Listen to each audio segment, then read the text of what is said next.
நம்ம எல்லாரும் ரொம்ப ஆவலா காத்துட்டு இருக்க ஆரோக்கியம் அண்ட் நல்வாழ்வு குழுவின் செல்ல பிள்ளை பேலியோ உணவு முறை மூலம் தன் உடல் எடையை பாதியாக குறைத்தவர், குழுவின் நடவடிக்கைகளில் மிகுந்த ஆர்வத்துடன் பங்கேற்று தான் பெற்ற இன்பம் பெருக இவ்வையகம் என்று பணியாற்றி கொண்டிருப்பவர், ஆரோக்கியம் அண்ட் நல்வாழ்வு குழுவின் அனைத்து விழிப்புணர்வு கூட்டங்களிலும் பங்கேற்று தனது அனுபவங்களையும் அறிவுரைகளையும் மக்களுக்கு தொடர்ந்து வழங்கி வருபவர், அடுத்து இவர் உரையாற்ற இருப்பதாலேயே தான் அணிந்திருந்த ஆடையை மாற்றி வேறொரு ட்ரெஸ் சேஞ்சில் வந்திருக்கும் இந்த விழாவின் நாயகன், ஒரு ரஜினி கமலஹாசன் படத்துக்கோ எப்படி நீங்க சிட்டி பூரா ஒரு போஸ்டர்ஸ் பார்க்க முடியுமோ அது மாதிரி நான் திருப்பூர்ல என்டர் ஆகிறதுக்கு முன்னாடியிலேருந்து சிட்டி பூரா இந்த திருப்பூர் பேலியோ கான்ஃபரன்ஸ் பத்தி அவ்வளவு விழாவாரியான ஒரு விளம்பர யுத்தி. எல்லாம் வாங்க, என்ன கிடைச்சிட போகுது, வாங்க டேக் யுவர் ஹெல்த் பேக் என்று அறைகூவல் விடுக்கும் அத்தனை போஸ்டர்களிலும் ஒரு ஆணழகர் ஆர்னால்ட் ஷ்வார்ஸ்நெகர் போல கையை புஜத்தை இப்படி மடக்கி கொண்டு ஒரு அழகாக டாட்டூ போட்ட கையை போட்ட ஒரு கையை மடக்கிட்டு, அது பேலியோவுக்கு முன்னாடி போட்டாரா இல்ல பேலியோவுக்கு அப்புறம் போட்டாரா, குண்டான உடம்பு இழைச்சா டாட்டூ என்னவாகும், இப்படி என்னென்ன விஷயத்த சொல்ல போறாருன்னு தெரியல. I welcome Tiruppur paleo hero mister Manoj Vijayakumar. உடல் பருமனை பேலியோ உணவு முறையின் மூலம் குறைப்பது எப்படி என்று விளக்கம் அளிக்கிறார். Over to you Manoj. இந்த ஆர்கனைசிங் போது நான் குமார் கிட்ட சொன்னேன், ஆனால் நான் என்னைக்கு எனக்கு 6 பேக் ஆகஸ்ட் வந்ததோ அன்னைக்கே நான் சட்டை போடுறது இல்லைன்னு சபதம் எடுத்துட்டேன். 6 பேக் எடுக்கிற மட்டும் டிஷர்ட் தான் போடுவேன் அப்படின்னு சபதம் எடுத்துட்டேன் அப்படின்னா, குமார் என்ன சொன்னார், அதெல்லாம் முடியாது, நீ மீட்டிங்க்கு ஷர்ட்டு தான் போடணும் அப்படின்னாரு. இல்லைண்ணா நான் முடியாது அப்படின்னேன். அப்புறம் அவர் கேட்டார், சரி நீ ஃபஸ்ட்டு ஷர்ட் போட்டுக்கோ, பேசும்போது நான் டிஷர்ட் தான் நான் போடுவேன் அப்படின்னா சரின்ட்டாரு. அதனால தான் மாற்றிட்டு வந்தேன். நண்பர்களே, நான் உங்கள் முன்னால் ஆரோக்கியம் பற்றி பேச வந்திருக்கிறேன் என்று நீங்கள் நினைத்தால் இல்லை, இல்லவே இல்லை. நாம் இன்னும் பல படிகள் மேலே செல்வோம். உயர்ந்த ஆரோக்கியம் குறித்து உங்களிடம் என்னுடைய அனுபவங்களை பகிர்ந்து கொள்ள வந்திருக்கிறேன். உயர்ந்த ஆரோக்கியம் என்னும் ஒற்றை கோட்டில் எங்களுடன் இணைந்து பயணிக்க வந்திருக்கும் உங்கள் அனைவருக்கும் என் இனிய வணக்கம். ஒபிசிட்டி, உடல் பருமன் அப்படிங்கிறது அஜெண்டா கமிட்டியினர் எனக்கு ஒதுக்குன டாபிக். ஒதுக்கிட்டு மனோஜ் ஒரு 10 நிமிஷம் பேசிக்கோ அப்படின்னாங்க. நான் சொன்னேன், 10 நிமிஷத்துல 10 கிலோ கூட குறைக்க முடியாதுங்க. இங்க பல பேருக்கு 30-40 கிலோ கம்மி பண்ணணும், நிறைய பேருக்கு பாதி ஆளையே கம்மி பண்ணுங்க, 10 கிலோ பத்தாது அப்படின்னா. சரி 20 நிமிஷம் வச்சுக்கோ அப்படின்னாங்க. ஸோ எனக்கு கொடுக்கப்பட்ட 20 minutes, so it's limited. But still என்னுடைய டாபிக்கு போறதுக்கு முன்னால ஆஃப் த டாபிக்கா நான் ஒரு 5 பாயிண்ட் பேச போறேன். இந்த டைம் தயவு செய்து என்னுடைய டாபிக் டைம்ல டெபிட் பண்ணாதீங்க, ஓகே? நம்பர் 1, இந்த மாநாடு நடத்த முடிவு செய்யப்பட்ட உடனே போட்ட ஃபர்ஸ்ட் ஆர்கனைசிங் கமிட்டி மீட்டிங்ல பயங்கரமான ஒரு குழப்பம். அதாவது மொத்தம் 3 அரங்கங்கள், ஏகப்பட்ட வழி, எத்தனை பேர்த்தை இது பண்றது, யாரை எங்க உட்கார வைக்கிறது, யாரை என்ன பண்றது, எப்படி பாஸ் கொடுக்கிறது, இப்படி எல்லாம் ஏகப்பட்ட குழப்பங்கள். ஆனா நம்முடைய சகோதரர் குமார் துரைசாமி ஆணித்தரமாக கூறினார், வெளியூரிலிருந்து வருபவர்களுக்கு முன்னுரிமை, அவர்களை முன் வரிசைகளில் உட்கார வைப்பது, அவர்களுக்கு நல்ல இருக்கைகளை கொடுப்பது. இதுதான் திருப்பூர். நாங்களும் வாழ்ந்து உங்களையும் வாழ வைப்போம். இந்த கூட்டம் யாருக்காக? அவர்களுடைய அலுவல்களை விட்டுவிட்டு தமிழகத்தின் அனைத்து பகுதிகளிலிருந்து இங்கு வந்திருக்கும் புகழ்பெற்ற மருத்துவர்கள் மற்றும் பேலியோ ஆர்வலர்கள், குளிரூட்டப்பட்ட அரங்கு, மிகப்பெரிய LED ஸ்கிரீன்கள், ஆங்காங்கே டிவி, பசி தாகம் போக்க பேலியோ ஸ்நாக்ஸ், லெமன் ஜூஸ், எந்த கட்டணமும் வசூலிக்கவில்லை, பல நல்ல உள்ளங்களின் பணப்பங்களிப்பு. இந்த அரங்கின் உரிமையாளர் கட்டணம் எதுவுமே வாங்காமல் முற்றிலும் இலவசமாக இந்த அரங்கத்தை வழங்கினார். இன்று வீட்டிற்கு சென்று நன்றாக சிந்தித்து பாருங்கள். இது எல்லாம் யாருக்காக, எதற்காக? ஒரே ஒரு காரணம் மட்டுமே. எங்களுக்கு கிடைத்த பாலியோ என்ற இந்த இன்பம் உங்களுக்கும் கிடைக்க வேண்டும் என்பதற்காகவே. ஆரோக்கியம் நல்வாழ்வு குழு இன்றும் என்றும் இலவசமான குழுவாகவே இருக்கும் என்று நான் ஆணித்தரமாக கூறிக்கொள்ள விரும்புகிறேன். நண்பர்களே, இலவசமான குழு என்றவுடன் எங்களுடைய குழுவை நீங்கள் குறைத்து மதிப்பிட்டு விடாதீர்கள். Last 3 years we have 16,000 success stories. இதனுடைய வர்த்தக மதிப்பு நீங்கள் எவ்வளவு குறைத்து மதிப்பிட்டாலும் 80 கோடி ரூபாய். எங்களுடைய ஒரே எய்ம் நோயற்ற தமிழகம். இது ஒன்றுதான் எங்களுடைய எய்ம். எங்களுக்கு வேற ஒண்ணும் உங்க பணம் காசு எதுவும் வேண்டாம். நோய் இல்லாம நீங்க வாழுங்க, அதுதான் நீங்க எங்களுக்கு கொடுக்கிற ஒரே பதில். இது எங்கள் தலைவர் திரு நியோண்டர் செல்வன் பாலியோ என்னும் மந்திர உணவு முறையை தான் பெற்ற இன்பம் எங்களுக்கும் கிடைக்க வேண்டும் என்று முகநூலில் பரப்பினார். நாங்கள் அதை பெற்றுக் கொண்டு வந்து உங்களிடம் பரப்புகிறோம். திருப்பூர்காரர்கள் நன்று கவனிக்கவும். தமிழ்நாட்டில் திருப்பூரில் பாலியோ பரவிய அளவிற்கு எங்கும் பரப்பப்படவில்லை என்பதை நான் ஆணித்தரமாக அடித்துக் கூறுகிறேன். சென்னையில் கூட மிகச்சிறிய அளவில் தான் ஒரு பாலியோ கூட்டம் நடத்தி இருக்கிறார்கள். திருச்சி, தஞ்சாவூர், கரூர், திருநெல்வேலி, தூத்துக்குடி போன்ற ஊர்களில் இன்னும் ஒரு கூட்டம் நடத்தப்படவில்லை. ஆனால் திருப்பூரில் இது 5வது கூட்டம். இந்த மாநாடு 10 கூட்டங்களுக்கு சமம். இது எப்படி சாத்தியமானது? எந்த ஒரு குழுவின் வெற்றிக்கு பின்னாலும் மிக முக்கியம் அந்த குழுவின் தலைவருடைய நல்ல உள்ளம். அவர்தான் சகோதரர் குமார் துரைசாமி.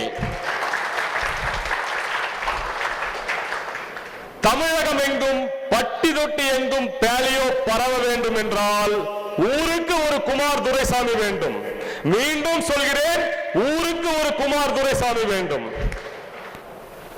இது ஒரு ஊர் கூடி தேர்ந்தெடுக்கும் உன்னதமான கூட்டு முயற்சி. எங்களால் முடிந்தவரை நாங்கள் பாலியோவை பரப்புவோம். எங்களுக்கும் குழந்தைகள் உண்டு, குடும்பம் உண்டு, தொழில் உண்டு.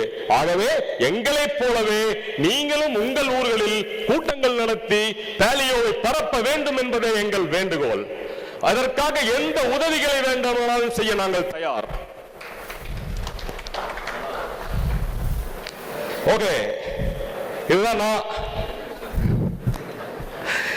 இந்த தலைப்பை எனக்கு ஏன் கொடுத்தார்கள்? என்னுடைய அதிகபட்ச உடல் எடை 136 கிலோ. இப்படியே போயிருந்தா கதம் ஆயிருப்பான் இந்நேரம். எங்கள் தலைவர் திரு நியாண்டர் செல்வன் அவர்களின் உயரிய வழிகாட்டுதலின்படி பாலியோ என்னும் மந்திர உணவு முறையை சரியாக கடைபிடித்ததனால் இன்று என்னுடைய எடை வெறும் 76 கிலோ மட்டுமே.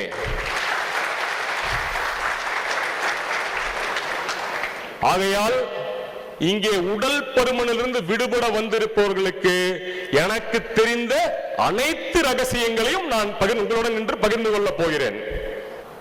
இப்போ இந்த அஜெண்டாவில் ஆக்சுவலா என்னோட இந்த ஒபிசிட்டியை கடைசியா வச்சிருந்தாங்க.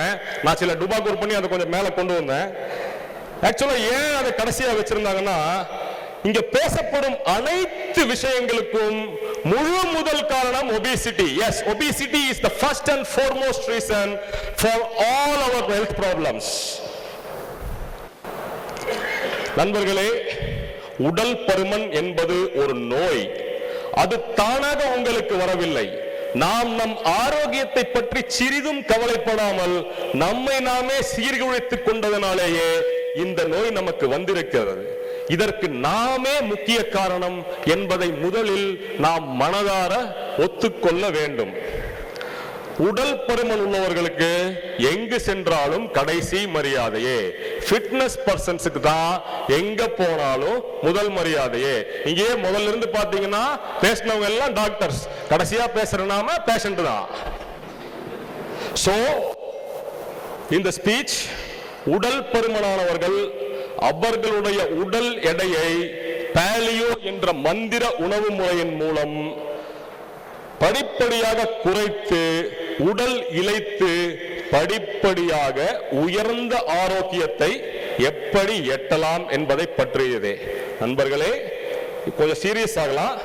நான் பேசுவதை நன்றாக கவனித்து பின்பற்றினீங்கன்னா உங்களுக்கும் முதல் மரியாதை கண்டிப்பாக கிடைக்கும். முதல்ல நாம் ஏன் குண்டாகிறோம், முதல்ல பகுத்தறிவு வேணுங்க. எந்த ஒரு பிரச்சனைனாலும் அதை பகுத்தறிய வேண்டும்.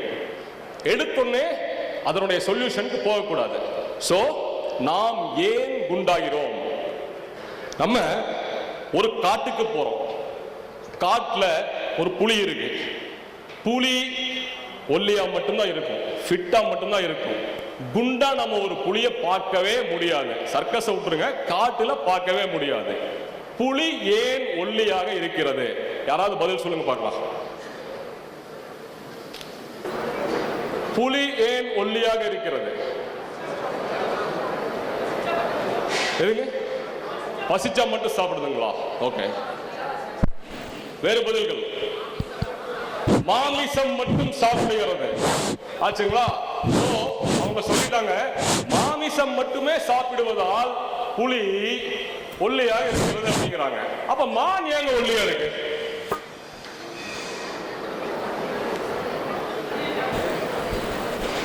அப்ப மான் ஏங்க ஒல்லியா இருக்கு? மான் மாமிசம் சாப்பிடுறது இல்லையே. Okay, no. ஓகே, நான் இப்ப அதுக்கு உண்டான விடைய சொல்றேன். ஒண்ணுமே இல்லைங்க, very simple. we broke the genetics. நாம் எதை சாப்பிட வேண்டுமோ, எதை சாப்பிடுவதற்காக படைக்கப்பட்டோமோ அந்த விதியை மீறி, அந்த நியதியை உடைத்து எதையெல்லாம் சாப்பிடக்கூடாதோ அதையெல்லாம் சாப்பிடுவதால் நாம் இந்த மாதிரி குண்டாயி இந்த மாதிரி இதாகிறோம். இப்போ ஒரு யானை எடுத்துட்டீங்கன்னா யானை குண்டாகத்தான் படைக்கப்பட்ட விலங்கு. அது எதை சாப்பிடணுமோ அதை மட்டும் சாப்பிடுது, அது குண்டாவே இருக்கு. மான் ஒல்லியாக படைக்கப்பட்ட விலங்கு, புலியும் ஒல்லியாக படைக்கப்பட்ட விலங்கு. இதெல்லாம் எதெல்லாம் சாப்பிடணுமோ அதை சாப்பிட்டு நிம்மதியா நல்லா இருக்கு. நாம மட்டும்தான் நம்ம எதை சாப்பிடக்கூடாதோ அதை சாப்பிட்டு நம்ம உடம்ப கெடுத்துக்கிறோம்.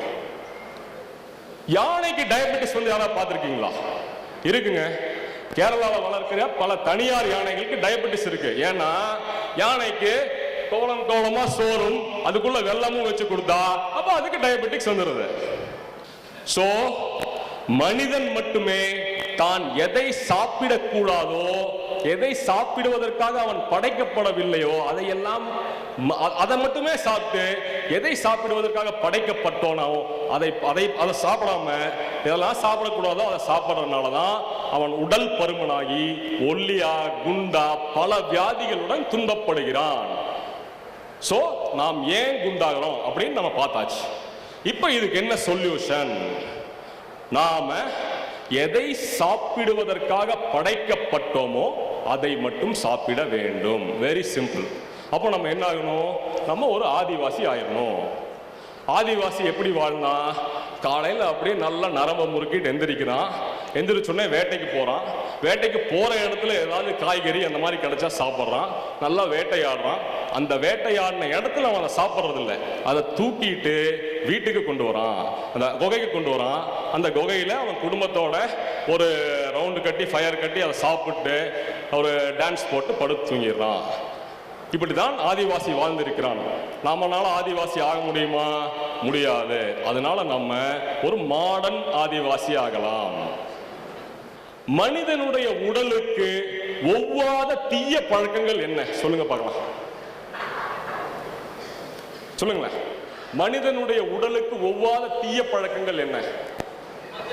ஓகே, மது, அப்புறம் ஸ்மோக்கிங், அப்புறம் முகேஷ் மறந்துட்டீங்களே. என் பேர் முகேஷ் அப்படிங்கிறவரை அவரை மறந்துட்டீங்க. புகையிலை. சோ மது, புகையிலை இதெல்லாம் தீய பழக்கங்கள் அப்படிங்கிறது. இது நாம் நம் கனவிலும் நம்முடைய குழந்தைகளுக்கு புகைப்பிடிக்க கற்றுக் கொடுப்பதையோ மது அருந்த கற்றுக் கொடுப்பதையோ கனவினில் கூட நினைத்து பார்க்க மாட்டோம். ஆனால் ஜங்க் ஃபுட் என்கின்ற மிகப்பெரிய பழக்கத்தை நான் மீண்டும் சொல்கிறேன், புகையை விடவும் மதுவை விடவும் புகையிலையை விடவும் மிக கொடுமையான ஜங்க் ஃபுட் என்கின்ற கொடிய பழக்கத்தை சிறிய வயதிலேயே அவர்களுக்கு கற்றுக் கொடுக்கிறோம். we spoil them at the younger age. இப்போ மதுவை விடவும் புகையிலையை விடவும் கொடிய பழக்கங்கள் என்ன அப்படின்னு பார்க்கலாம். நம்பர் 1 ஜங்க் ஃபுட், குப்பை உணவு பழக்கம். Number 2 sugar.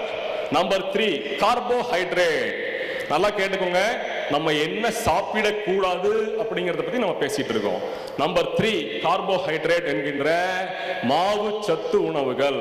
இந்த ஜங்க் ஃபுட் பத்தி நான் ரொம்ப சொல்ல தேவையில்லை, ஏன்னா உங்களுக்கே தெரியும் அது கெடுதல் அப்படின்னு தெரிஞ்சதான் நீங்க உங்க குழந்தைகளுக்கு கற்றுக் கொடுக்குறீங்க. திரும்பி அதை பத்தி நான் பேச விரும்பல. நம்ம அடுத்த மேட்டருக்கு போலாம். ஓகே, இப்போ இதெல்லாம் நம்ம உடம்புக்கு ஏன் கெடுதல் அப்படின்னு பார்க்கலாம். புகை, மது, புகையிலை இதெல்லாம் நம்ம உடம்புக்கு ஏன் கெடுதல் அப்படின்னா, இதெல்லாம் ஸ்மோக்கிங், ட்ரிங்கிங் இதெல்லாம் they are toxic to our liver and our heart. நீங்க பேலியோ டயட்ல இல்ல எந்த டயட்ல இருந்தீங்கனாலும் உங்களுடைய கல்லீரலும் இருதயமும் சுத்தமாக இல்லாவிட்டால் உங்கள் இளைக்காது. சோ நீங்க பேலியோல இருக்கீங்களோ இல்ல வேற எந்த டயட்ல இருக்கீங்களோ இல்ல நீங்க டயட்ல இருக்காட்டியும் இந்த 3 பழக்கங்கள் புகை, மது, புகையிலை இத 3ஐயும் தூர தூக்கி வீசிருங்க. இது நம்ம வாழ்க்கைக்கு தேவையற்ற பழக்கங்கள். நம்ம மருத்துவர் ராஜா சார் ஒரு நாள் போன் பண்ணி, முக்கியமா திருப்பூர்காரங்களுக்கு சொல்றேன், ஒரு நாள் போன் பண்ணி என்கிட்ட ரொம்ப வருத்தப்பட்டார். மனோஜ், திருப்பூர்ல இருந்து கன்சல்டேஷன் வரவங்கலாம் காலையில இருந்து சாயங்காலம் மட்டும் ஸ்ட்ரிக்டா பேலியோ ஃபாலோ பண்றாங்க, ஆனா சாயங்காலம் நைட்டு பேலியோவை சைட் டிஷ் ஆக்கிக்கிறாங்க அப்படின்னாரு. ரொம்ப வருத்தப்பட்டார். அந்த மாதிரி தயவுசெய்து நான் உங்களுக்கு திரும்பி சொல்றேன், உங்களால ஸ்மோக்கிங் ஆச்சு, புகை, மது நிறுத்த முடியலன்னா தயவுசெய்து நீங்க பேலியோ நிறுத்திடுங்க. ஏன்னா லோ கார்ப் லைஃப் ஸ்டைல்ல ஸ்மோக்கிங், ட்ரிங்கிங் மோர் டாக்ஸிக். இப்போ சர்க்கரை, ஆதிகால மனிதனுடைய எலும்பு கூட்டை எடுத்து பார்த்தால் பல்லு இன்னும் பயங்கர ஸ்ட்ராங்கா இருக்கு. இதுக்கு பல காரணங்களாம் இல்லை, ஒரே காரணம் தான். ஆதி மனிதனுக்கு சர்க்கரை அவனுக்கு என்னன்னே தெரியாது, அதனால அவன் பல்லு ஸ்ட்ராங்கா இருக்கு. ஆனா நம்ம சின்ன வயசுலயே பல் சொத்த, அங்க பல்லுல ஓட்ட, பல்லு ஆடுது, இந்த மாதிரி பல நோய்களுக்கு ஆளாகிறோம். பல்லுங்கிறது எவ்வளவு நமக்கு நம்ம பாடியோட முக்கியமான உறுப்பு பல்லு. நம்ம சாப்பிடுறத மென்னு உடம்புக்கு கொடுத்தா தான் ஜீரணமாகும். அதையவே நம்ம கெடுத்துக்கிட்டோம்னா அப்போ ஒவ்வொரு இதா நமக்கு ஒவ்வொரு வியாதியா நமக்கு வர ஆரம்பிச்சிடும்.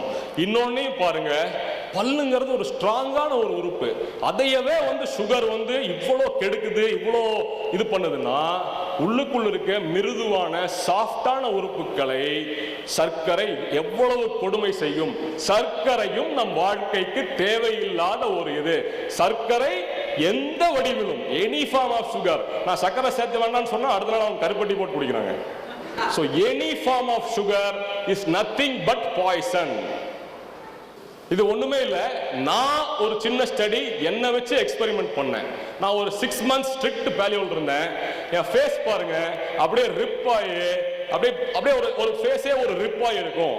இது லாஸ்ட் இயர் 25 டிசம்பர் அன்னைக்கு. நெக்ஸ்ட் டே 26 டிசம்பர்ல இருந்து கார்போஹைட்ரேட்லாம் சேர்த்தவே இல்லை, டெய்லி சுகர் மட்டும் சாப்பிட்டேன். காலையில் ஒரு காஃபி, சாயங்காலம் ஒரு காஃபி, வாரம் 2 ஐஸ்கிரீம் 2 கேக். இது ஒரே ஒரு மாசம் தான் சாப்பிட்டேன். ஒரே மாசத்துல ஒரு மிகப்பெரிய சினிமா நடிகர் மாதிரி என்னுடைய மூஞ்சி ஆயிருச்சு. அவர் யாருன்னு நான் சொல்ல மாட்டேன், அவர் மாதிரி மூஞ்சி ஆயிருச்சு. Just 1 month.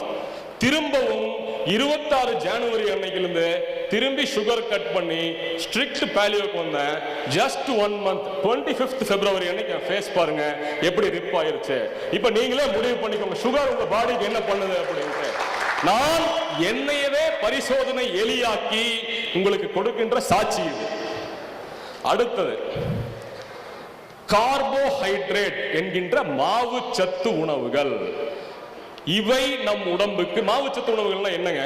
அரிசி, கோதுமை, குதிரைவாளி, ராகி, கம்பு, சோளம், இந்த மாதிரி எல்லாமே மாவுச்சத்து உணவுகள் தான். இவை நம் உடம்புக்கு ஏன் கெடுதல் அப்படின்னா, பிஸ்ஸா, பர்கர், சிப்ஸ், நூடுல்ஸ் இதெல்லாம் இன்னைக்கு ஃபாஸ்ட் ஃபுட், துரித உணவு.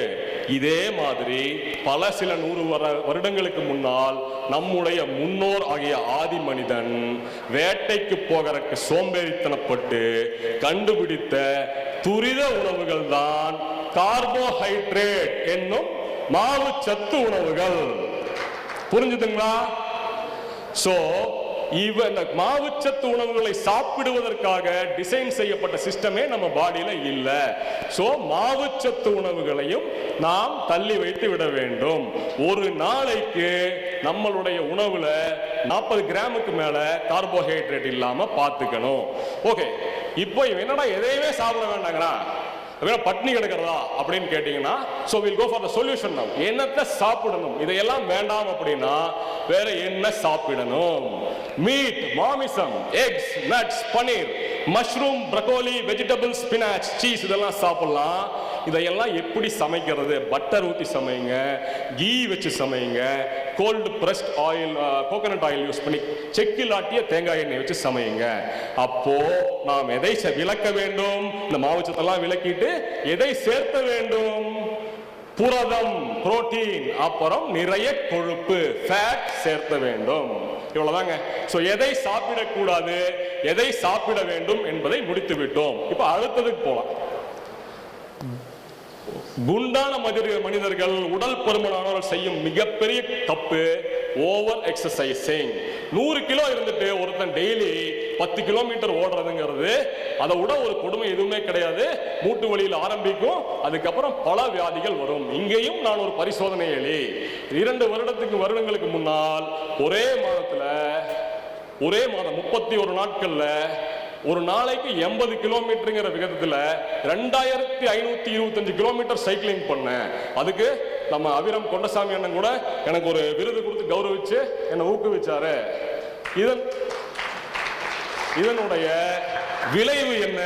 அந்த ஒரு மாசத்துல எனக்கு 6 கிலோ கம்மியாச்சு. ஆனா இதனுடைய பின் விளைவு என்ன? அடுத்த 3 மாசத்துல 11 கிலோ ஜாஸ்தி ஆயிருச்சு. என்ன ரீசன்? இந்த ஒரு மாசம் பண்ண ஓவர் எக்ஸசைஸ்ல எனக்கு மூட்டுக்கு வலிக்கு வந்து 3 மாசமா எக்ஸசைஸ் பண்ணாம ஜாலியா பெட்ல படுத்து லேட்டா எழுந்திருச்சு. இந்த மாதிரி பண்ணிட்டு இருந்தனால திரும்பி 11 கிலோ ஜாஸ்தி வந்துருச்சு. அதனால ஓவர் எக்ஸசைஸும் பண்ணக்கூடாது. அப்ப என்ன உடற்பயிற்சி தான் பண்ணணும்? உடல் பருமனானவர்களுக்கு ஒரே உடற்பயிற்சி நடைப்பயிற்சி மட்டுமே. தினசரி 30 நிமிடங்களுக்கு மிதமான வேகத்தில் நடைபயிற்சி செய்ய ஆரம்பிங்க. உங்களுடைய எடை குறைய குறைய நடைபயிற்சி நேரத்தையும் நடைபயிற்சி வேகத்தையும் கூட்டுங்க. அதே மாதிரி ஒரு கூண்டுக்குள்ள அடைபட்ட மாதிரி ஒரு ஜிம்ல போய் நடைபயிற்சி பண்ணாதீங்க. வெட்ட வெளியில நல்ல காத்து வாங்கிட்டு நடைபயிற்சி பண்ணீங்கன்னா அது உங்க மூளைக்கும் மிகப்பெரிய புத்துணர்ச்சியை கொடுக்கும். சோ எதை சாப்பிடக்கூடாது சொல்லிட்டேன், எதை சாப்பிடணும் சொல்லிட்டேன், எந்த மாதிரி எக்ஸசைஸ் பண்ணக்கூடாது சொல்லிட்டேன், எந்த மாதிரி எக்ஸசைஸ் பண்ணணும்னு சொல்லிட்டேன். நம்ம அடுத்த பாயிண்ட்டுக்கு போலாம். இதை பண்ணி நீங்க இதை அடைஞ்சோன்னே உங்களுடைய உடல் சரி, உங்க உயரத்திற்கு தேவையான இடையை நீங்கள் அடைந்தவுடன் நீங்க ஜிம்முக்கு போய் பாடி பில்டிங் பண்ணலாம். ஆதி மனிதன் வேட்டையாட சென்று அவனுடைய வேட்டையாட உணவை ரொம்ப தூரம் எடுத்துட்டு போயிருக்கான், நல்ல ஸ்ட்ரென்த் கொடுத்து எடுத்துட்டு போயிருக்கான். அதனாலதான் ஆதி மனிதனுடைய பாடி எல்லாம் பாத்தீங்கன்னா பயங்கரமா மசில்ஸ் இருக்கும். மசில் என்பது ஆண் பெண் இருபாலாருக்கும் ஒரு அற்புதமான அழகு. அதனால நம்மளுடைய உடல் எடையை சரியான அளவுக்கு கொண்டு வந்தப்புறம் நல்ல ஜிம்முக்கு போய் நல்ல ஒரு மாஸ்டருடைய வழிகாட்டுதல்ல சரியான பாடி பில்டிங் பண்ணணும். ஒரு ஆண்மகன் இப்படியா இருக்க வேண்டும்? No, never.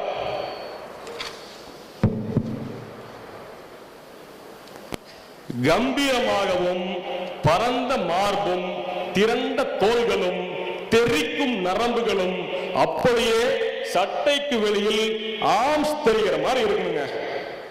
சுருக்கமா சொல்லணும்னா ஒரு மாவீரனை போல இருக்க வேண்டும். இப்போ உடற்பயிற்சி ஜிம் முடிச்சாச்சு.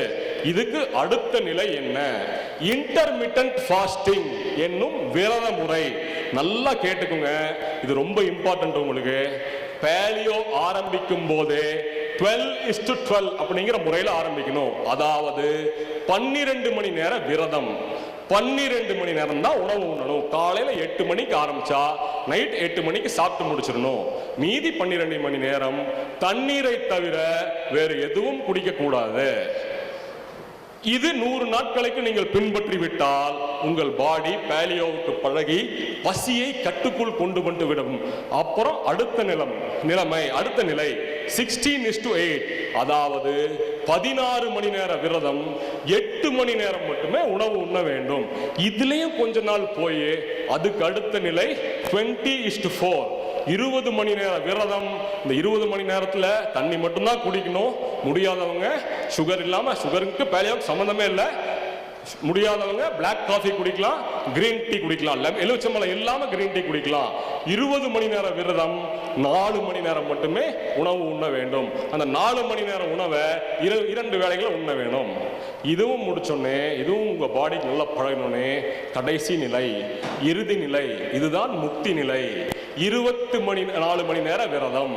அதாகப்பட்டது 24 மணி நேரம் விரதம் இருந்து, தண்ணீர் மட்டுமே குடித்து விரதம் இருந்து 24 மணி நேரம் முடிஞ்சோடனே ஒரு மெகா மீல், ஒரு ஃபுல் கட்டிட்டு விரதத்தை முடிச்சிடணும். இந்த மாதிரி வாரம் 2 நாள் தொடர்ச்சியா இல்லை, நடுவில் இடைவெளி விட்டு வாரம் 2 நாள் 24 hours ஃபாஸ்டிங் இருந்து மீதி நாட்கள் 12:12 சாப்பிட்டீங்கன்னா கேன்சர் போன்ற செல்களை தாக்குகின்ற எந்த நோயும் உங்களை அண்டவே அண்டாது. அனுமாருக்கு சனி முடிச்ச கதை தான். ஓகே, இப்போ விரத நிலை முடிச்சிட்டோம். This is the final thing. Strengthening all core factors. நல்லா கேட்டுக்குங்க, இதுதான் இறுதி நிலை. நம்மெல்லாம் சின்ன வயசுல ஸ்கூலுக்கு போகும்போது ப்ரோக்ரஸ் ரிப்போர்ட் கொடுப்பாங்க. அந்த ப்ரோக்ரஸ் ரிப்போர்ட்ல நம்ம என்ன படிக்கிறோம், என்ன மார்க் வாங்கியிருக்கோம் அப்படிங்கிறது தெரியும். அதே மாதிரி உங்களுடைய ஃபினான்ஷியல் இது ப்ராஃபிட் அண்ட் லாஸ் ஸ்டேட்மெண்ட் மாதிரி தான், அதில் உங்களுடைய பிஸ்னஸ்னுடைய ப்ரோக்ரஸ் கார்டு என்னன்னு தெரியும். அந்த மாதிரி இரத்த பரிசோதனை, பிளட் டெஸ்ட், இதுதான் இரத்த பரிசோதனை, இதுதான் உங்களுடைய ப்ராக்ரஸ் ரிப்போர்ட். திருப்பூர்ல ஆர்பிட்டோ ஏஷியான்ட்டு நம்ம ஊர்க்காரங்க ஆரம்பிச்சிருக்காங்க. நம்ம ஊர்க்காரங்களுக்கு நம்ம வியாபாரம் கொடுக்கலாம். எப்ப வேணாலும் ஆர்பிட்டோ ஏஷியால போய் நீங்க பிளட் டெஸ்ட் பண்ணிக்கலாம். முன்னால அவங்க ஒரு ஸ்டால் போட்டிருக்காங்க, நீங்க பார்த்துக்கலாம். சோ இந்த இரத்த பரிசோதனை எதுக்கு பண்றோம்? இரத்த பரிசோதனை ரிப்போர்ட் இருக்கு பாத்தீங்களா, அது சொல்லிருங்க இங்க யார் உண்மையான பணக்காரன்ட்டு. சும்மா கார் வச்சிருக்கவன், பேங்க்ல அமௌண்ட் வச்சிருக்கவன்லாம் பணக்காரனே இல்லைங்க. உங்க ரத்த பரிசோதனை முடிவு சொல்லிவிடும் யார் இங்கு உண்மையான பணக்காரன் என்று அது சொல்லிவிடும். அதுல நம்ம எல்லா ஃபேக்டர்ஸையும் ஸ்ட்ராங் பண்ணும். என்ன ஃபேக்டர்ஸ்? HbA1c அப்படிங்கிறது உங்க 3 மாத சர்க்கரையின் அளவு.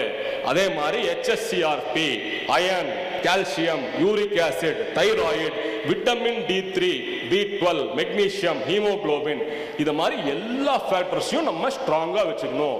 ஏதோ ஒரு ஃபேக்டர் கம்மியா இருந்தாலும் அதுக்கு என்ன பண்ணலாம், அந்த ஃபேக்டர் ஸ்ட்ராங் பண்றதுக்கு என்ன பண்ணலாம் அப்படின்ட்டு நீங்க பெரிய ஆராய்ச்சியெல்லாம் சொல்ல வேண்டாம், எங்கேயும் செலவெல்லாம் பண்ண வேண்டாம். நாங்க இருக்குமே இலவச குழுமம், உங்களுக்கு சொல்லிக் கொடுப்போம். ஏதாவது எப்படி இருக்கணும் அப்படின்னு சொல்லி கொடுப்போம். இப்போ ஒரு உதாரணத்துக்கு அயன் உங்களுக்கு கம்மியா இருந்ததுன்னா வாரம் 2 நாள் உள்ளுறுப்பு மாமிசம் சாப்பிடணும். அதாவது ஆட்டு லிவர். வெஜிடேரியனா இருக்கவங்க கீரை சாப்பிட்டு இரும்பு சட்டியில சமைச்சு சாப்பிட்டா, ஹரிஹரன் சார் முந்தானத்து ஒரு போஸ்ட் போட்டார், தெரிஞ்சிட்டீங்களா சார்? ஒரு போஸ்ட் விட மாட்டோம், ஓகேங்களா?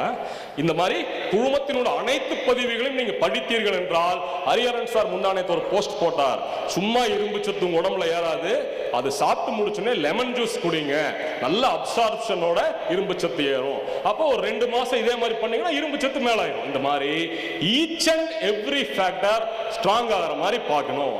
இதுல முக்கியமான ஃபேக்டர் விட்டமின் D3. நம்ம உடம்புக்கு தேவையான முக்கிய சக்திகள் உந்து சக்தி விட்டமின் D3. ஆனா ரொம்ப கொடுமையான விஷயம் என்னன்னா, திருப்பூர் மக்களுக்கு விட்டமின் D3ல சைபர். நாங்க தமிழ்நாடு ஃபுல்லா ப்ரோக்ராம் பண்றோம், திருப்பூர் மக்களுக்கு விட்டமின் D3 கம்மியா இருக்கிற அளவுக்கு ரொம்ப கம்மி. மற்ற ஊர்ல நல்லா வச்சிருக்காங்க விட்டமின் D3. விட்டமின் D3 ரொம்ப சுலபங்க. பேலியோல இலவசமா கிடைக்கக்கூடியது விட்டமின் D3. எப்படி கிடைக்கும்? சூரிய குளியல், சன்பாத் எடுத்தீங்கன்னா விட்டமின் D3 ஜாஸ்தி ஆகிடும். ஆனா எப்ப எடுக்கணும்? டெய்லி மத்தியானம் 12 மணிக்கு சன்பாத் எடுக்கணும். ஒரு 20 மினிட்ஸ் இப்படி, ஒரு 10 நிமிஷம் இப்படி. அவ்வளவு நேரம் கூட தேவையில்லைங்க. முடியாதவங்க ஒரு 10 நிமிஷம் இப்படி, 10 நிமிஷம் இப்படி படுத்தீங்கன்னா கூட போதும். ஒரே மாசம் 2 மாசத்துல உங்க விட்டமின் D. டெய்லி முடியாதவங்க வாரம் 4 நாள் பண்ணுங்க. வாரம் 4 நாள் முடியாதவங்க வாரம் 2 நாள் கொஞ்சம் நேரம் அதிகமா பண்ணுங்க. ஆனா நம்ம மக்கள் இதை பண்றதே இல்லை. நான் எதையுமே பார்க்க மாட்டேங்க. டெய்லி மத்தியானம் 12 மணி ஆச்சுன்னா வீட்டில் இந்த ஸ்விம்மிங் பூல் இல்லை, ஸ்விம்மிங் பூலில் போடுற ஒரு சேர் மாதிரி வச்சிருக்கேன். அதில் எடுத்து நல்ல நடுவில் வெளியில் போட்டு ஒரு பாக்ஸர் ஷார்ட்ஸ் மட்டும் போட்டு ஒரு கூலிங் கிளாஸ் போட்டு ஒரு தொப்பி போட்டு ஹாயாக கிண்டலோ புக்கோ படிச்சுட்டு படுத்துருவேன். என் மனைவி சொல்லுவாங்க, வாழ்றான் என் மனுஷன் அப்படிங்குவாங்க. பக்கத்து வீட்டுக்கார மொட்டை மாடியில நம்மளை பார்ப்பான், லூசு பையனாட்டு இருக்குவேன் அப்படின்னு சொல்லுவாங்க. ஆனால் நமக்குத்தான் தெரியும் அது எவ்வளவு முக்கியம் என்று. அவங்களுக்கு தெரியாது. நான் ஒன்னே ஒன்று சொல்றேன் ஆஃப் த டாபிக். அடுத்தவனுக்காக வாழவே கூடாது. நாம் பகுத்தறிந்து நமக்காக மட்டுமே வாழ வேண்டும். அடுத்தவர்களுக்காக வாழவே கூடாது. சோ இது விட்டமின் D3 எவ்வளவு முக்கியம் எனக்கு தெரிஞ்சனால யாரு சொல்றது பத்தியும் கவலை இல்லை. எங்க அப்பா வந்திருக்காரு, அவர் ஆபீஸ்ல வேலை செஞ்சுட்டு இருப்பாரு. நான் ஆனா கண்டிப்பா வாரம் 4 நாட்கள் விட்டமின் D3க்கு சன்பாத் எடுத்துருவேன். சோ இந்த மாதிரி ஒவ்வொரு ஃபேக்டர்ஸா பார்த்து ஸ்ட்ராங் பண்ணீங்கன்னா நீங்களும் உயர்ந்த ஆரோக்கியத்தை அடைந்து விடலாம். பேலியோல ஒரே ஒரு இது இருக்குங்க, சில ஃபேக்டர்ஸை நீங்க சப்ளிமெண்ட்ஸ் இல்லாம ஸ்ட்ராங் பண்ண முடியாது. ஆனா சப்ளிமெண்ட் அப்படின்னே மக்கள் என்ன நினைச்சுக்கிறீங்க? அது ஒரு மருந்துன்னு நினைச்சுக்கிறீங்க. கிடையாது. நன்றாக கவனியுங்கள். சப்ளிமெண்ட் என்பது உங்களுக்கு வரப்போகின்ற நோயிலிருந்து உங்களை காத்துக்கொள்ள நீங்கள் சாப்பிடுவது. மருந்து என்பது வந்த நோய்க்கு நீங்க சாப்பிடுறது. சோ சப்ளிமெண்ட் சாப்பிடுறதுக்கு பயந்துக்காதீங்க. ஒண்ணு. ரெண்டாவது, நல்ல சப்ளிமெண்டா சாப்பிடுங்க. எதுக்கோ செலவு பண்றீங்க, நல்ல இம்போர்ட்டட் சப்ளிமெண்ட்ஸ் வாங்கி. ஒரு உதாரணத்துக்கு ராஜா சார் சொன்னாரு, ஒமேகா 3 அப்படிங்கிறது ஆழ்கடல்ல விளையிற ஆல்கே. இந்தியாவில் ஆழ்கடலும் இல்லை, ஆல்கேவும் இல்லை. அப்புறம் எதுக்கு இந்தியன் சப்ளிமெண்ட் சாப்பிடணும்? ஸோ நல்ல செலவு பண்ணி நல்ல சப்ளிமெண்டா வாங்கி சாப்பிடுங்க. விட்டமின் D3 அப்படிங்கிறது உங்க ரிப்போர்ட்ல 100 இருந்துச்சுன்னா 100 வயசு நீங்க வாழ்வீங்கன்னு அர்த்தம். திருப்பூர்காரனுடைய விட்டமின் D3 ரொம்ப கம்மி. நான் இந்த குழுமத்தில் சேரும் போது என்னுடைய விட்டமின் D3 அளவு 8, இன்னைக்கு என்னுடைய அளவு 56. நான் சும்மாலாம் பேசலைங்க. 3 மாசத்துக்கு ஒரு பிளட் டெஸ்ட் ரிப்போர்ட் வச்சிருக்கேன், எக்ஸல் ஃபைல் போட்டு எல்லா ஸ்டடி வச்சிருக்கேன் நான். ஓகே, இப்போ நாம எதை சாப்பிடக்கூடாதோ அதையெல்லாம் தள்ளிவிட்டு எதை சாப்பிடணுமோ சாப்பிட்டு, எப்படி உடற்பயிற்சி செய்யணுமோ செஞ்சு, அப்புறம் இன்டர்மிட்டன்ட் ஃபாஸ்டிங்லாம் இருந்தா நமக்கு கிடைக்கின்றவை என்ன? Number 1, age reversal. 29 வயதில் ஒரு கிழவனை போல தொப்பை போட்டுக் கொண்டிருந்த நான் 41 வயதில் எப்படி இருக்கேன்னு நீங்களே பார்த்துக்கோங்க. இது நான் சொன்னா நல்லா இருக்காது. உங்களுடைய வயது தினசரி கம்மியாயிட்டே வரும். ஆங்கிலத்தில் ஒரு படம் வந்துச்சு, the curious case of Benjamin Button அப்படின்ட்டு. அந்த படத்தினுடைய கதாநாயகன் ஒரு வயதானவரா பிறப்பார். படம் போக போக அவருடைய வயசு கம்மியாயிட்டே வரும். அது ஒரு ஃபிக்ஷன் படம். ஆனா பேலியோ வாழ்க்கையில இது நான் ஃபிக்ஷன். உங்களுடைய வயது தினசரி குறைந்து கொண்டே போகும். நம்பர் 2, செல்ஃப் கான்பிடன்ஸ், அதுவும் சூப்பர் கான்பிடன்ஸ். நீங்க உடல் பருமனா இருக்கும் போது உங்களை பல பேர் அவமானப்படுத்துவார்கள். இதனால உங்களுடைய கான்பிடன்ஸ் லெவல் பிரேக் ஆகும்.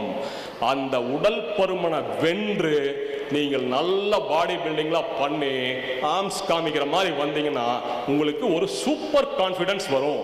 இந்த கான்பிடன்ஸ் உங்களை எங்கேயோ கொண்டு போய் நிறுத்தும். உங்களுடைய வாழ்க்கையின் ஒவ்வொரு கட்டத்திலும் கான்பிடன்ஸ் என்கின்ற தன்னம்பிக்கை உங்களை மிகவும் உயர்த்தும். அடுத்தது பாசிட்டிவ் திங்கிங். நல்லா கவனிங்க. அதாவது எனக்கு இந்த கஷ்டம், நான் நிறைய வேதனைகள் பட்டிருக்கிறேன். குண்டாக இருக்கும்போது நம்ம பேர் சொல்லி கூப்பிடவே மாட்டாங்க. நமக்கு ஒரு பட்ட பேர் இல்ல, பல பட்ட பேர், ஒவ்வொருத்தரும் ஒவ்வொரு பட்ட பேர் வைப்பான். சரிங்களா? இந்த பட்ட பேர் வச்சு நம்ம முன்னால கூப்பிட்டா பரவாயில்ல, நம்ம ஃபேமிலி முன்னால அதை கூப்பிடுவாங்க. சோ நீங்கள் உடல் பருமனாக இருப்பது உங்களுக்கு மட்டும் ஒரு கேவலம் இல்லை, உங்களோடு இருக்கும் உங்கள் குடும்பத்திற்கும் அது ஒரு கேவலம். சோ நம்ம அந்த மாதிரி இருக்கும்போது இந்த மாதிரிலாம் இவங்க பேர் வச்சு கூப்பிடும் போது நம்ம ஒரு பயங்கரமான டிப்ரெஷன் மோடுக்கு போவோம். அந்த டிப்ரெஷன் மோட் நம்மளை நெகட்டிவ் திங்கிங் தாட்ஸுக்கு கொண்டு போயிடும். இந்த மாதிரி உடல் பருமனை வென்று வெளியே வந்து உடலை வந்து நல்லா முறுக்கிடுறீங்கன்னா உங்க மைண்ட்ல பயங்கரமான ஒரு பாசிட்டிவ் திங்கிங் தாட்ஸ் வரும். அது அகைன் உங்களை வாழ்க்கையில எல்லா நிலையிலையும் அது வந்து உங்களை எங்கோ கொண்டு செல்லும். நம்பர் 3, அந்த லாஸ்ட் பாயிண்ட், ஃபிட்னஸ். ஃபிட்னஸ் அப்படிங்கிறதுக்கு ஒரு வரைக்கு ஒரு இதே கிடையாது, ஒரு பார்டரே கிடையாது. அது ஒரு திறந்த வழி, அதுக்கு ஒரு வரைமுறையே கிடையாது. தினசரி ஃபிட்னஸ்ல பல இதை நீங்க தேடி போயிட்டே இருக்கணும். இன்னைக்கு இவ்வளவா, நாளைக்கு இது, நாளைக்கு ஃபிட்னஸ்ங்கிறது ஒரு ஏணிப்படி மாதிரி. அதாச்சும் அந்த ஏணிக்கு வந்து அளவே இல்லை, நீங்க ஏறி தேடலா போய்கிட்டே இருக்கணும். Fitness is life. பரவட்டும் பாலியோ, அழியட்டும் நோய்கள், அடையுங்கள் உயர்ந்த ஆரோக்கியம், பொங்கட்டும் மகிழ்ச்சி. I thank you very much. I wish you all very good luck. நன்றி. Mr. Manoj will now be honored, specially honored by Aviram, Mr. Kondasamy. I request Mr. Kondasamy from Aviram. அவர் வந்து மனோஜ் மேலே எவ்வளோ ஒரு பாசம், அவர் பார்த்தீங்க, ஒரு ஷீல்ட் கூட கொடுத்தாரு ஸ்பெஷலாக. இன்றைக்கும் இவருக்காக தனிப்பட்ட முறையில் ஒரு ஸ்பெஷல் ஆனர் பண்ணிருக்காங்க. He deserves it. Let's give him a big hand as Mr. Kondasamy, Aviram, Mr. Kondasamy. Honor him with a special memento from his own behalf.